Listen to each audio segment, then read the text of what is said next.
Oh, well, look what just came in.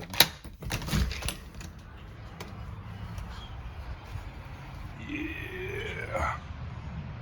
35-pound axle, hubs, drum brakes. Sweet. Get this stuff inside.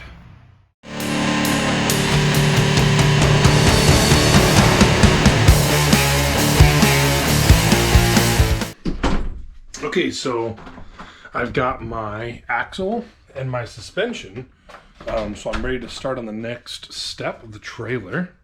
I need to turn on my light in here. There we go. Get a little bit of airflow going.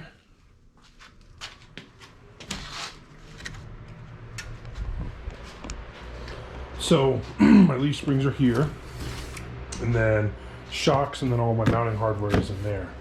And then there's the axle itself. My hubs are still inside because I don't need those quite yet. So the first thing that we need to do is we need to measure out where the center of the axle is going to be, the hub center of the axle. And so there's kind of some different trains of thought on how far back it needs to be placed or whatever.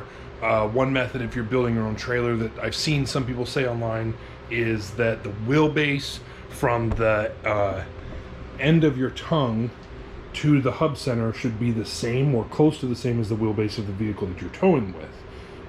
Or you can do the 65-35 rule or the 70-30 rule. I'm probably going to go with the 70-30 rule, where you take the length from the tip of the tongue to the end, right? So in this case, to the rear bumper, and the hub center of the axle will end up at 70% of the length of the trailer, and that's what I'm planning to do. But it will also kind of play into it of where these leaf springs end up, because obviously I need room for the mounting points of leaf springs, and if it's too far back, I won't have somewhere to mount them back here, right? So I can't go further back than that. So that'll kind of be one of my limitations there. The leaf springs that I got are a little bit longer than your typical trailer leaf springs, but that's because they're not typical trailer leaf springs. So I got these from Compact Camping Designs, or Compact Camping Conceptions, Designs, Concepts, Compact Camping. I'll put a link. And they're the creators of the Danute trailer, which is like that. It's like, looks like a Jeep tub, and they also have an M416 trailer kit. And you can buy their designs, you can buy their kits, and build their trailers out. But they also sell all the components, and so these are the leaf springs that they use on their trailers. They're much springier, they're much shallower, so they're not as stiff. And then also these leaf springs are designed to run with shocks, which typical trailer leaf springs are not designed to run with shocks. Now I want something squishy, right? I want something that I want suspension that's going to mush, because it's got to articulate on the axle under the weight of the trailer. And then this kit also came with some gas struts, and then I should do all the mounting hardware is in there. So let's go ahead and measure this out and figure out exactly where the center of the axle is going to end up. Okay, so I had to kind of take a beat and kind of figure out exactly how I was going to place this axle, and if it was going to be oversprung or undersprung and stuff, and kind of came to my conclusion and got things lined up. So now I'm going to show my process for that. So here's the axle. In order to get clearance away from the frame, I'm putting the axle under, so it'll be an oversprung axle setup, right? That way I just have more grouping there. Then I found my center line, which I marked, can't really see it too well, and I lined up my center line the best I could by eyeballing it with the axle. I'm going to kind of go through this kind of quick because my battery's dying. Then you line up this. You measure off the front of your hanger to the front rail of your trailer, right? And get that as close as you can on both sides. Okay, so then that's squared. But then to double check and make sure, take your measuring tape and you measure. I got this little nub on my hub right there, little Zerk fitting. I'm gonna hook the tape on there. I'm gonna measure it all the way to a common point on the tongue of my trailer, right? And then you should get the same measurement on the other side. So if I do that same thing on the other side, hook the exact same spot on the axle, run it back, measure it to the same spot on the tongue on the other side. And I don't know how well you can tell on the camera, but they're not exact. I got them within a 1/32 of an inch tolerance. And by alignment standards, that's good. So I'm gonna leave well enough alone and leave it there.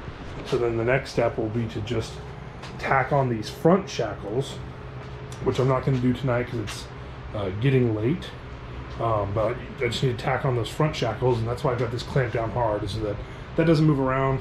But what I'll do is, because this one's not actually completely straight, is when I do tack it down, I'll straighten it out a little bit, and I'll tack it, remeasure again, and then tack the other side once I know the measurement's good again.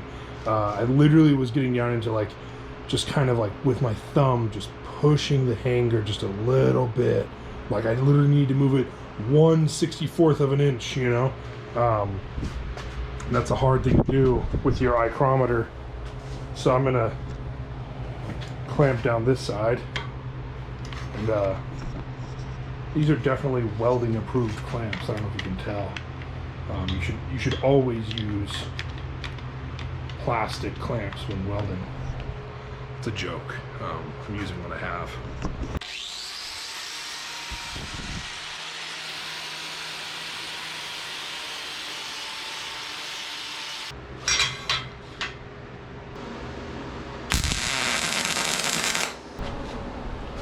Okay, so I've got this side tacked into place, and then before I tack in the other side, I'm going to go ahead and do my measurements just one more time.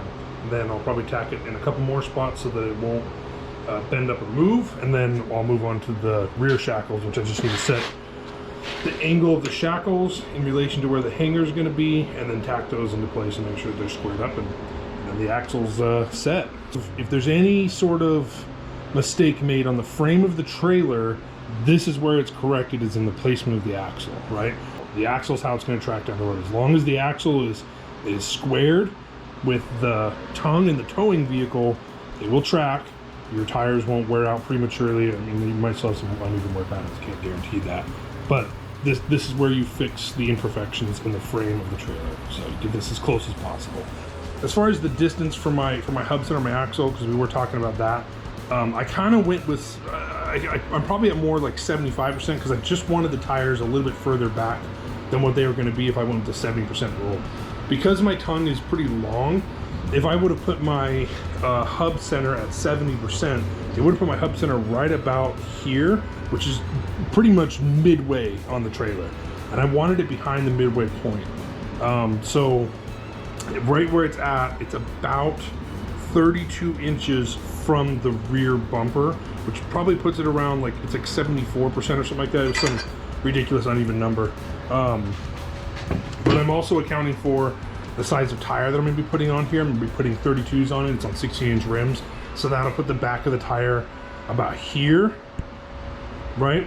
Which will give me kind of a long breakover angle, and a pretty shallow, pretty steep, I guess, if you will, exit angle. But I'm not planning to rock crawl with this thing, you know what I mean? This thing will be for, you know, like dirt road adventures and base camping and stuff like that.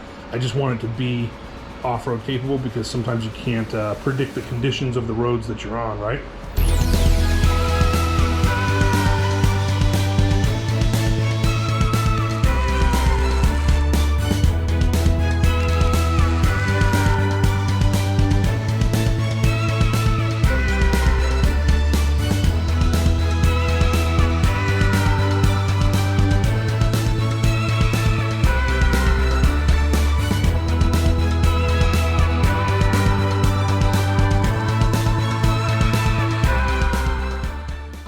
Okay, so with the hangers welded in place, I'm going to put the axle on, and it'll be lined up.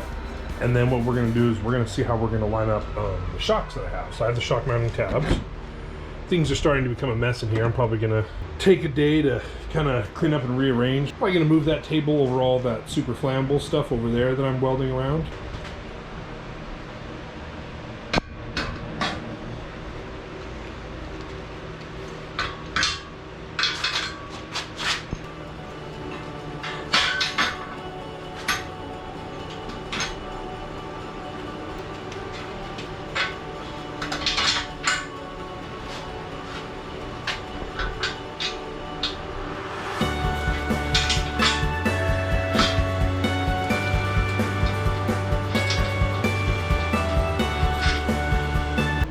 all the nuts and bolts are only hand tight because this is probably going to come on and off multiple times. But there's the axle set into place. Gonna take the shock mounts and I'll probably put the tabs at some interval on the axle, and then they'll mount to whatever cross member or wherever that's going to end up being, whatever angle those are going to be at. So with this shock kit from Compact Camping Concepts, got it right that time. It gives you shock tabs, right? So these are the side that'll go to the frame side. They're flat on the bottom, so they sit on whatever you're going to weld them onto. But then they also give you these ones, and these ones are already coked for the diameter of your axle. They're made for your average size. I don't remember the exact measurement, but they're made for your average size 3,500 pound axle, which is what this is. So you stick those on there. Those are already perfectly coked. All I have to do is just weld those on the side. So these shocks have these little bushings for the bolts to go through, and you got to kind of press them in, and it'll make putting the bolts in a lot easier too. So this is how I'm going to do it. Now, this is definitely the correct way to do this. And there you go. There isn't a better way to do that. It's awesome that these shock mount tabs just mount up to the axle. They're already coked, you know what I mean? That's just going to save so much time now. If you wanted to do it at some crazy angle or something like that, you know, you would have to definitely do your own thing or recoat these a bit or whatever, but I'm not getting that fancy. These are just going to be straight on. So my goal is to mount them parallel with the bottom like this, and then this one will go here, but it'll be compressed in a bit, and so it'll be mounted over that. I'm going to measure this out and kind of see where that's going to end up being, and then I'll mark this out. Tack in the cross member, tack in the shock mount tab, and then I have shocks. So there you go. It's going to look something like that on both sides. So from the hub face of the axle, what I'm going to do is I'm just going to go in 10 inches and maybe you're watching the thought process happen in real time. So let's see here. Where I put the mark is going to be where the center of the mount is. So I'm actually thinking probably 11 inches.